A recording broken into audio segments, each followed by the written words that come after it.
Hello everyone, कैसे हैं आप सब। आशा करती हूँ आप सभी स्वस्थ होंगे और अपने अपने लक्ष्य की प्राप्ति में निरंतर लगे होंगे।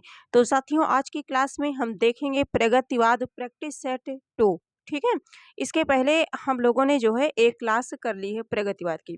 और बताना चाहूँगी, यदि आप किसी भी एग्जाम की तैयारी कर रहे हैं और जिनमें हिंदी से प्रश्न बनता है, यानी कि यूपी टीजीटी पीजीटी हो या बिहार शिक्षक भर्ती हो या फिर यूपीपी हो या फिर यूपी टेट हो, तो इन सभी के लिए मोस्ट इम्पॉर्टेंट क्लास है। और इसमें वेरी इंपॉर्टेंट क्वेश्चन को सम्मिलित किया गया है। क्वेश्चन के साथ साथ जो तथ्य इंपॉर्टेंट दिखते हैं, जहां से प्रश्न बनने की संभावना है, उन सभी तथ्यों को इसमें सम्मिलित किया गया है। कम समय में अधिक से अधिक जानकारी और बड़ी गहनता के साथ, सरलता के साथ हम सभी क्वेश्चन को सॉल्व करते हैं। तो पहला प्रश्न है, हम सभी देखेंगे। जो है प्रश्न है हमारा, कौन सा कवि प्रगतिवाद से संबंधित नहीं है। है ना, चार ऑप्शन हमारे सामने हैं और हमें इनमें से बताना है कि कौन सा कवि प्रगतिवाद से संबंधित नहीं है। ऑप्शन है हमारा केदारनाथ अग्रवाल, बी है हरिऔध, सी है त्रिलोचन और डी है नागार्जुन। तो इसमें हम सभी देखेंगे कि प्रगतिवाद से संबंधित नहीं है। ठीक है, चारों ऑप्शन में से। तो जो हमारा करेक्ट आंसर है, करेक्ट आंसर हो जाएगा हरिऔध। है ना, देखिए केदारनाथ अग्रवाल भी है, त्रिलोचन भी है, नागार्जुन भी है। ठीक है, तो जो हरिऔध हैं ये नहीं है। तो ये किसके हैं? नहीं है तो ये द्विवेदी युग के हैं। द्विवेदी युग के हैं। किस युग के हैं? द्विवेदी युग के हैं। ठीक है, और बाकी ये सभी क्या है? प्रगतिवादी कवि हैं, केदारनाथ, त्रिलोचन, नागार्जुन। ठीक है, अगले प्रश्न पर हम चलेंगे। कुछ तथ्यों को मैंने सम्मिलित किया है।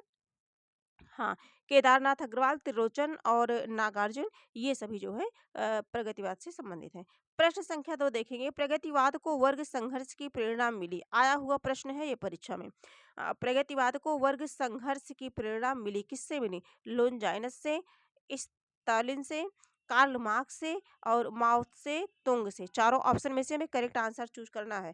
वेरी इंपॉर्टेंट क्वेश्चन को सम्मिलित किया गया है। ये जो सीरीज है 10 प्रश्नों की श्रृंखला जो लेकर के हम सभी उपस्थित होते हैं, पढ़ते हैं, ये बहुत इंपॉर्टेंट क्वेश्चन है। इनमें से क्वेश्चन आपको हूबहू परीक्षा में देखने को अवश्य मिलेंगे।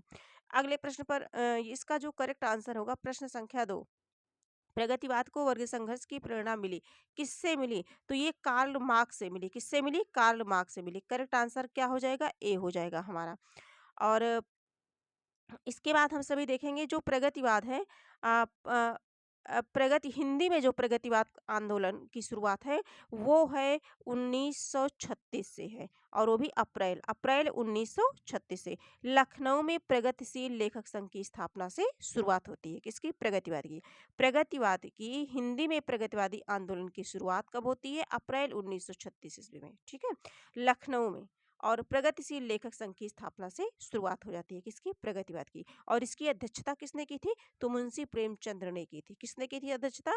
मुंशी प्रेमचंद्र ने। ठीक है, और कब से है? 1936 से। आगे बढ़ेंगे हम सभी। जो हमारा अगला क्वेश्चन है, हाँ, यही तथ्य है इसमें जो मैंने बताया। आगे देखेंगे प्रश्न संख्या 3, हिंदी में प्रगतिवाद का आरंभ हुआ। ऑप्शन है हमारा 1906, 1917 और है 1926, 1936।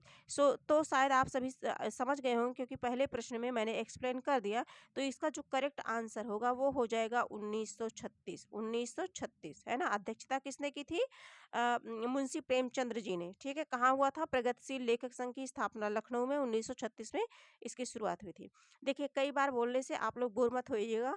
कई बार बोलने से, कई बार क्वेश्चन को बताने से क्वेश्चन दिमाग में छप जाते हैं और वो हमेशा याद रहते हैं। ठीक है, इसीलिए मैं कभी कभी एक चीज कई बार रिवीजन कर देती हूँ, बोल देती हूँ। निम्नलिखित में से कौन सी रचना नागार्जुन की नहीं है? प्रश्न संख्या 4, प्यासी पतराई आंखें, तुम्हें सौंपता हूँ, तुमने कहा था, युग धारा, तुमने कहा था, एक है उसने कहा था। उसने कहा था, चंद्रधर शर्मा गुलेरी की। है ना, और तुमने कहा था किसकी है? कमेंट में आप बताइएगा। नागार्जुन की नहीं है ना। चारों में से कौन सी ऐसी रचना है जो नागार्जुन की नहीं है? तो तुम्हें सौंपता हूँ ये नागार्जुन की नहीं है, तो किसकी है? त्रिलोचन की है। जो तुम्हें सौंपता हूँ रचना है ये है त्रिलोचन की। त्रिलोचन की इम्पोर्टेंट रचना है, तुम्हें सौंपता हूँ। और बाकी तुमने कहा था युगधारा, प्यासी पथराई आंखें, ये सभी किसकी है? नागार्जुन की है। तो हमारा करेक्ट आंसर क्या बनेगा? बी बनेगा। ठीक है, आगे बढ़ते हैं हम सभी। हाँ, कुछ देख लेते हैं कि त्रिलोचन के अन्य काव्य संग्रह देख लेते हैं। धरती, गुलाब और बुलबुल, दिगंत, मोस्ट इम्पॉर्टेंट, ताप के ताए हुए दिन, शब्द, उस जनपद का कवि हूँ, अर्घान, फूल नाम है एक, है ना, अ, अन कहनी भी कुछ कहनी ये सभी रचनाएं हैं। और यहाँ जो है नहीं रखा गया, बहुत लंबा हो जाता है ना, इसलिए नहीं, ज़्यादा इंपॉर्टेंट था इसलिए मैंने सम्मिलित कर दिया इसमें। प्रश्न संख्या 5 आपके समक्ष है, आप इसका आंसर दीजिए। प्रश्न है, बसंती हवा कविता के रचयिता कौन है? Option A Kedarnath Singh, B है नागार्जुन, सी है त्रिलोचन और डी है केदारनाथ अग्रवाल। प्रश्न संख्या 5, बसंती हवा, बसंती हवा किसकी है? केदारनाथ अग्रवाल की है। केदारनाथ अग्रवाल की रचना है। तो इस प्रकार से हमारा करेक्ट आंसर क्या सही होगा? डी होगा। अगले प्रश्न पर हम चलेंगे। प्रश्न संख्या जो भी इनकी रचना है, प्रश्न संख्या 6 देखेंगे। राम कथा पर आधारित काव्य कौन सा है? राम कथा पर आधारित काव्य, रश्मिरथी, आत्मजयी, भूमिजा, कामायनी। चारों ऑप्शन है हमारे समक्ष, हमें इसमें से करेक्ट आंसर चूज करना है। राम कथा पर आधारित, देखिए जो रश्मिरथी है ये कर्ण के जीवन पर है। रश्मिरथी किसके है? कर्ण के जीवन पर आधारित है। और किसकी है? दिनकर कवि की है ना, दिनकर जी की है, कर्ण के कथा पर आधारित है।